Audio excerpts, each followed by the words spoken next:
Congressman, was finished my...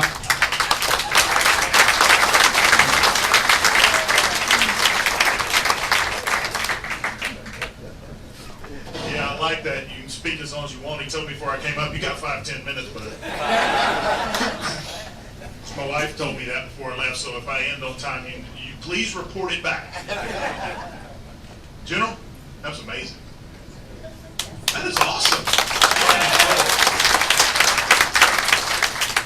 Now, General Cardin's doing an incredible job. His predecessor as well. It's interesting because both of them are carrying on the same duty. I think they conspired. See, my son was in the Guard because of the job he has. He's traveling all the time, so he left back in May. And General Gerard, every time he saw me, he said, "Hey, when's that young Loudermilk getting back in the Guard?" Here's what General Cardin told me when we walked in today. He said, "When's that young Loudermilk getting back in the Guard?" We're working on it. We're still hard, Cardin. Still hard. I want to say how much I appreciate the invitation to be here. It is such an honor to be able to celebrate this incredible moment with you, especially on this day. You may not realize it, but today is also Gold Star Mom's Day. And we owe so much to them. Not just their sons, daughters that have given their life for this country, but for their legacy, what they did. Look, they wouldn't have gone and defended this nation had not been raised the right way. And we forget a lot about what it means to be home. Look, there is nothing more exciting to me than when I get to come home. I get to be with normal people for to start with. To get out of Washington, D.C., but just to be at home. That's why I put a lot of emphasis in Washington that even our staff members who were from, we have several from Georgia because I took them up there. I wanted them to understand what it's like to be home. There's a different mentality in Washington, D.C. I tell them, you got to get out of there and get to real America. I even have a test. We do occasionally hire folks that aren't from Georgia. And Commander, you'll appreciate this. There's 2 questions I ask every person who isn't from Georgia that comes to work on our staff. Where's the chicken? Number one is, what is the plural of y'all? It's all y'all. And the second is, what is the most significant landmark in Cobb County, Georgia? Because if you don't know that it's the big chicken, you're going to learn it. In fact, I emphasize that so much when we brought our DC staff down last year. They all insisted of going to the big chicken and getting a picture. Back in June, I was probably given one of the greatest honors that I've ever been given in Congress or possibly in my life. As delegation on the 75th anniversary of D-Day. Especially a great honor for me is not only being a veteran, but that my dad served there. He was a medic in the 100th Medical Evacuation Hospital. And I remember as we were staying in Paris and we were commuting to Normandy each day. And on June the 6th, we took buses and got on Chinook helicopters and we started flying from Paris to Normandy. But the Army pilots took us a more direct route. We got over the coast of Normandy and they dropped the back doors, so we were looking down upon the beaches. All the way from the point where the British and the Canadians landed down to Omaha Beach and Point Dock. Before we turned and we landed at the U.S. Cemetery, we went and took our place for the President's speech. But as we were flying along the coast, I couldn't help but think of not only those men that died there, but the fact that they willingly died there. And I kept thinking, if you haven't been there, there are still artifacts there that is a constant reminder of what happened. I could look out over on the side and you could still see gun emplacements from the Nazis. There's still pillboxes there. You still see craters from the bombardment.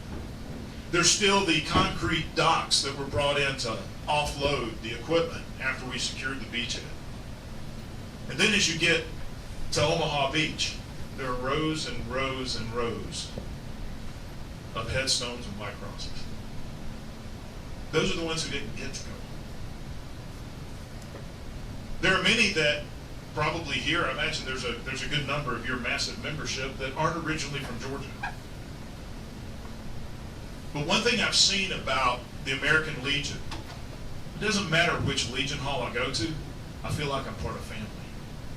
And that's what's so important about the American Legion and even the other organizations, is no matter where you are, you can feel you're at home, that you have a home. Because home is really where your family is. And I've never met another Legionnaire that when you didn't start talking, you realize you're both members of the American Legion, that there's an immediate camaraderie between you. I see that with veterans all across, because we share something that others never have an opportunity to understand.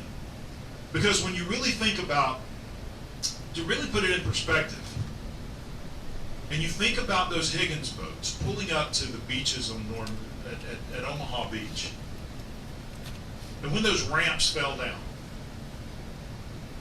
there had to be something greater than themselves to drive them to step off of those boats and hit that shore. And that was the love of something greater than themselves. It's called freedom. Because they were giving their lives for something that they enjoyed, that they wanted to make sure they passed on to the next generation. That's why if I'm ever invited to a veterans event and I can't make it, there's something that's keeping me from it. Because I'm going to do my best to be there. Why? Because we owe it. We owe the gratitude to you, to all who have served. Because it's everyone who served brought something back. And it's something the world can't understand always. It's the memories of those that didn't come back. It's the horrors of what we've seen and experienced.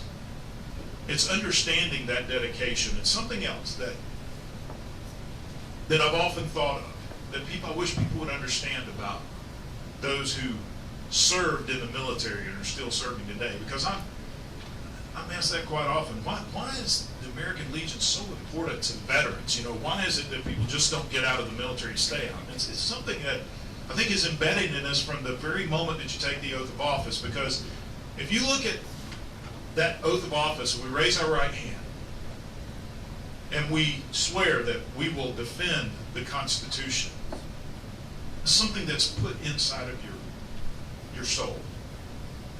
But there's also something that is not in that oath of office we take that I think is just as important. There's no expiration date. Because to me, that oath is an oath for life. And if the heads that are nodding in here, I can tell you it is for you as well. We're always going to owe that debt of gratitude to those who are serving and those who have served. Because freedom isn't free, and it's never going to be free. And it's always going to require struggle and bloodshed and fighting. My dad told me, he said, when we were preparing in England, we were training and preparing for the invasion. He said the enemy wasn't shooting at us then, not from Normandy. He said when we got on the ships across the channel, the Nazis weren't shooting at us from Normandy then. When we loaded on the landing craft and were making our way to the shores, they weren't shooting at us then. But as soon as we started taking the ground, that's when they started shooting. And he told me, he said, son, you're going to go through things in your life and things are going to get tough, but just remember this. The harder things are, the closer you are to the target. Because that's when the enemy fights the hardest. We're going through some tough times in our country. You know why? Because freedom isn't free. And if we're going to defend not only freedom, but those values that you heard talked about here today, those things the commissioner talked about, those traditional American ideals and values, it's going to take some fighting. It's going to take some standing firm. And I can tell you, as I look across this room here, there's nobody else I'd rather be in this battle than with you that are here today. I have one last thing, Commander.